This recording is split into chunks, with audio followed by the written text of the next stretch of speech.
Hello guys! Gagawa tayo ngayon ng simple na adobong manok. Ito siya. Isang buo. Di pa natin nahihiwa. Tapos, ang halo lang niya is sibuyas lang tsaka bawang. As in talagang napakasimple lang talaga niya. So, umpisahan natin. Mag-ano muna tayo ng hiwa-hiwa. Hiwa muna tayo ng bawang. Ng sibuyas pala.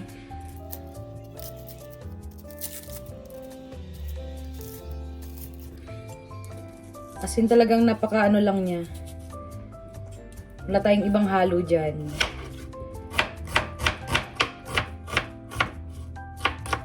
Ganyan lang. Hiwain natin. Yan. Ilagay natin dito, guys. Ganyan siya. Tapos, kuha tayo ng ilang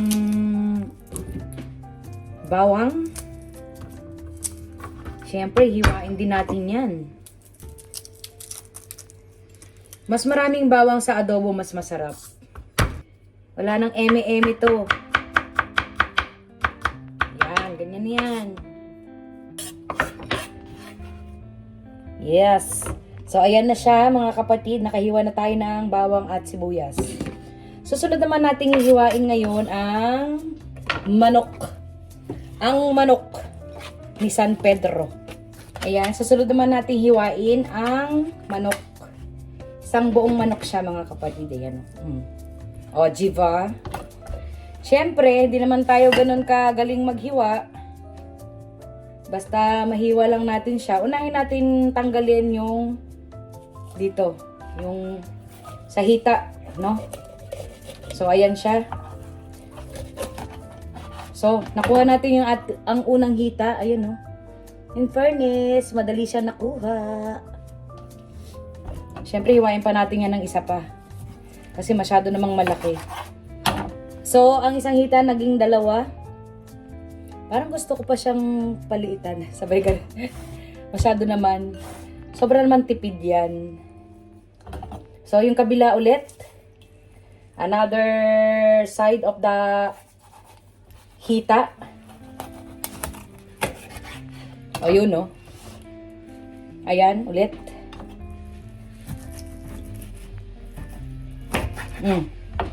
Dalawa na. Apat na.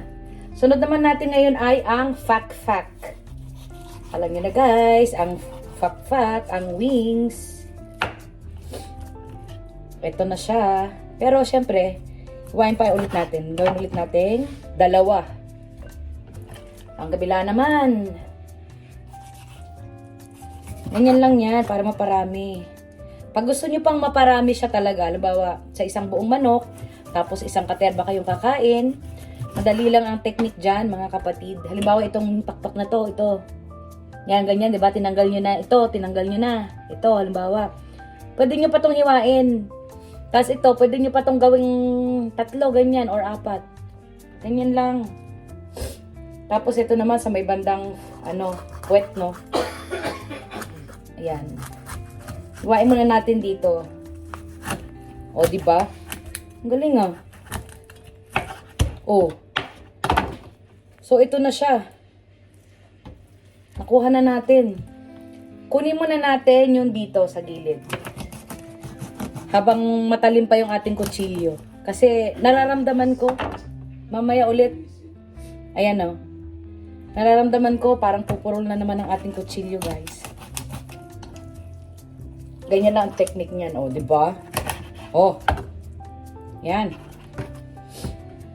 Tapos, ganyan. Tapos, ito yung puwet. Sinong mahilig ng ganito, ng puwet? Masarap to, lagyan ng gawgaw, diba? Iniihaw to sa atin, eh. Nilalagyan ng gawgaw. Hindi. Oo, pwedeng ihawin sa barbecue. Tsaka pwede siyang tawag nito, yung nilalagyan ng gawgaw, tapos piniprito, nakalagay sa, tapos ilalagay sa sa stick. Ganyan. Yan. Tapos, ito naman. Ito, hiwain natin dito sa gitna. So, mali ang ating paghiwa dito, mga kapatid. Yun, no?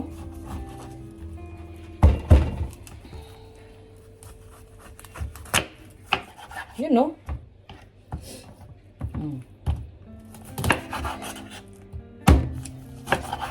Yan.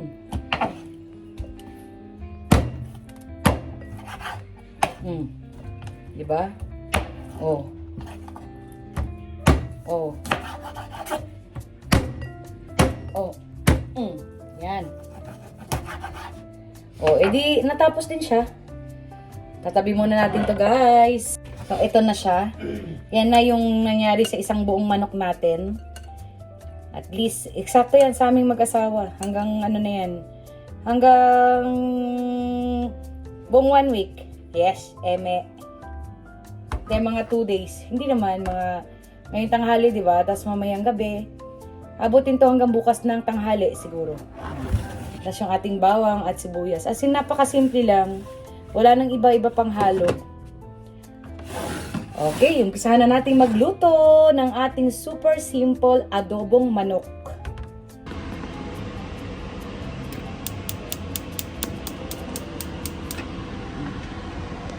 So yan, start na natin lutuin ang ating adobo.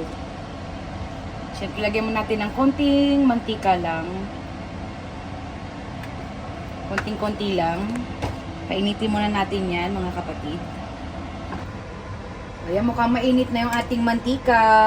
Unahin natin ang sibuyas. Ako kasi, inuuna ko yung sibuyas. Depende rin naman yan. Pero yung mga iba, inuuna yung bawang. Depende yan sa mga nagluluto. Ang bawang kasi madaling maluto, madaling masunog. Unahin lang natin.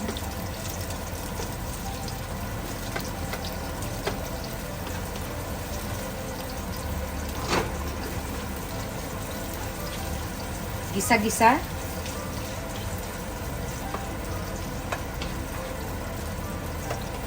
Yan. Pag medyo okay na siya, gaya niyan, medyo okay na siya, sunod naman natin ang bawang. Ang bewang. Yan, oh, bawang. Oh. Isa yan sa magpapasarap. Okay. Haluin na natin yan. Mekos-mekos na natin yan, mga kapatid. Ikot-ikutin na natin yan. Kagaya ng pagpapaikot sa atin ng ating mga jowa.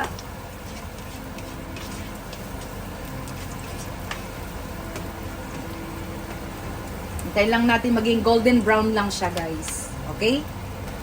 At ito na, medyo brown na siya. Yung bawang, medyo konting brown na siya. So, sakto na yan, mga kapatid. Huwag na natin mas sobrang i-brown pa.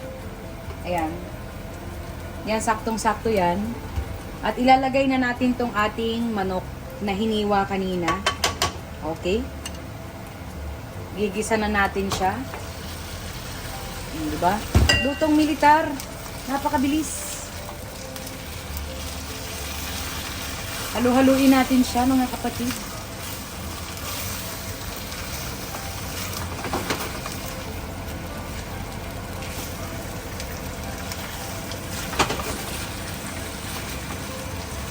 Yan, ganyan lang muna natin siya.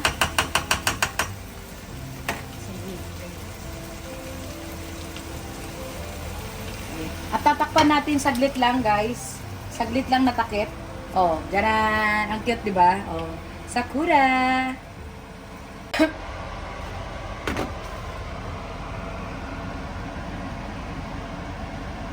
So, try na natin buksan. Ito na siya, mga kapatid. Kumukulo na siya. Haluin natin saglit. Para titimplahan na natin siya, syempre. Nakasan natin konti yung apoy.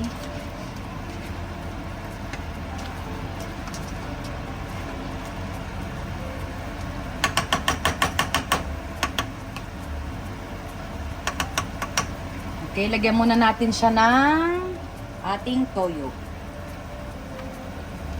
Para umano. Lagyan natin ng sa dalawa lang. Yan, sakto yan kasi anin pa natin sa sabaw dyan. Tapos lagyan na natin ng konting paminta, guys. Lagyan na natin ng konting paminta. Yan, okay na yan. Lagyan din natin ng laurel. 2 piraso lang na laurel. Na, maliit. Oh. Tapos, lagyan natin ng suka. Yung suka dito sa Japan. Napakasarap niyan. Kala mo may halong lemon. Parang lemon ang style niya. Nagustuhan to ng ng misis ng bayaw ko, kapatid ni Budoy in Japan. Kaya nagdala sila nito. Lagyan natin ng isa lang. So yan, sakto yan. Isa lang. Tapos, pag naglalagay kayo ng suka, wag na wag nyong hahaluin. Pabayaan nyo lang siyang ganyan. After nyan, pagkalagay nyo ng suka, takpan nyo agad, takpan nyo muna. Pabayaan yung kumulo siya ng kumulo. Yan. Kumulo siya ng kumulo. Pabayaan natin siyang kumulo ng kumulo. Wag nating haluin kasi pag nilagay nyo ng suka tapos hahaluin nyo agad, kahit kumulo siya saglit lang tapos haluin nyo kaagad, dyan po umaasim yung ating mga niluluto. So pabayaan lang natin siya na kumulo ng ilang minuto mga kapatid. So wait natin yan. Mamaya ulit. So yan, i-check na natin kung okay na siya mga kapatid. Eto na. Dali lang. Okay? Eto. Whee!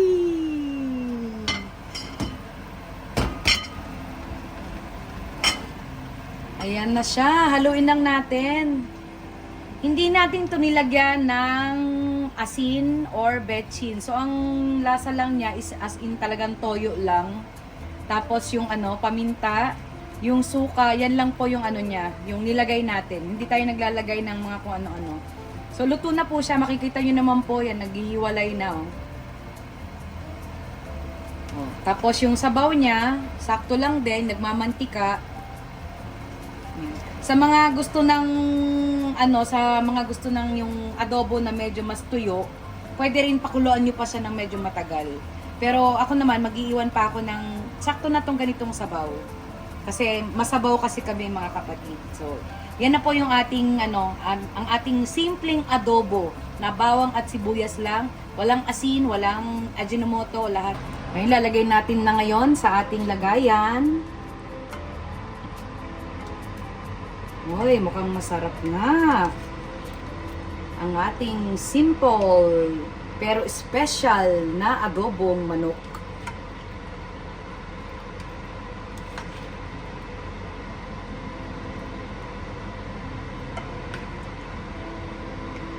Yan. Lagyan natin ng sabaw.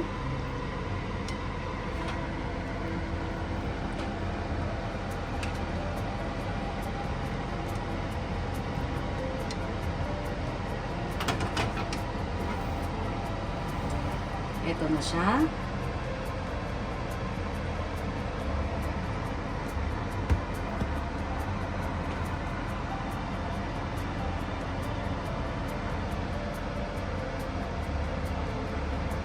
Yan. Yan po mga kapatid. Salamat!